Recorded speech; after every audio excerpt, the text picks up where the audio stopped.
जालना जिल्ह्यामध्ये तब्बल 43,000 लाडक्या बहिणींनी ई-केवायसी करताना चुकीचा पर्याय निवडल्यामुळे 43,000 लाडक्या बहिणीचं अनुदान जे ते बंद झालेलं होतं.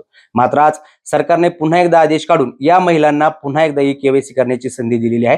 जालना जिल्ह्यामध्ये जवळपास 43,000हून अधिक महिला अशा आहेत ज्यांनी ई-केवायसी करताना चुकीचा पर्याय निवडला होता किंवा शासकीय कर्मचारी असल्याबाबतच्या पर्यायाला हो म्हणून निवडलेला होता. त्यामुळे त्यांचा लाभ जो तो बंद करण्यात आलेला होता. आपल्यासोबत स्वतः जालन्याचे महिला व बालविकास अधिकारी आहेत. साहेब, जालन्यामध्ये किती महिला अशा होत्या ज्यांनी चुकीनं शासकीय सेवेत आहे असा पर्याय निवडला होता, त्यामुळे त्यांचा लाभ बंद झालेला होता? 43,000 महिला होत्या. सदर महिलांना ई-केवायसी करताना त्यांच्या कुटुंबात कोणी शासकीय सेवेत आहे किंवा निवृत्ती वेतनधारक आहे हे सिलेक्ट करताना, पर्याय सिलेक्ट करताना यस हा पर्याय सिलेक्ट केल्यामुळे या महिला अपात्र ठरल्या होत्या. या सदर महिलांचा लाभ बंद झाल्यामुळे शासनाने आजच एक शासन निर्णय निर्गमित केला आहे की त्यानुसार आपल्याला 31 मार्च पर्यंत ई-केवायसी करता येणार आहे आणि एक शेवटची संधी म्हणून शासनाने आता ई-केवायसी करण्याला महिलांना संधी दिलेली आहे.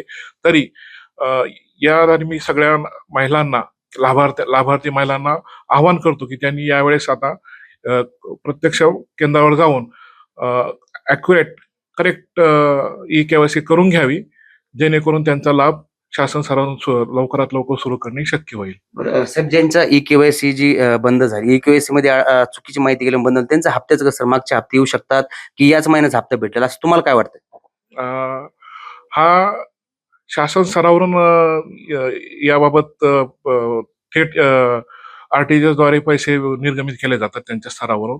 त्या स्तरावरून ते हे होईल, पण कुठलाही महिलाचा लाभ शासन स्तरावर पेंडिंग राहणार नाही. याबाबत शासन त्याची ही करेल त्या स्तरावरून. नक्कीच. खरं तर आपण जर पाहिलं तर ई-केवायसी करताना जवळपास जालन्यातील 43,000 महिलांनी चूक केलेली होती आणि ती चूक सुधारण्याची संधी राज्य सरकारने पुन्हा एकदा दिल्याचं आपल्याला पाहायला मिळतं. त्यामुळे जालना जिल्ह्यातील बंद झालेल्या 43,000 लाडक्या बहिणींचा लाभ पुन्हा एकदा सुरू होण्याची शक्यता जी आहे ती निर्माण झालेली आहे. अक्षय शिंदे, साम टीव्ही न्यूज, जालना.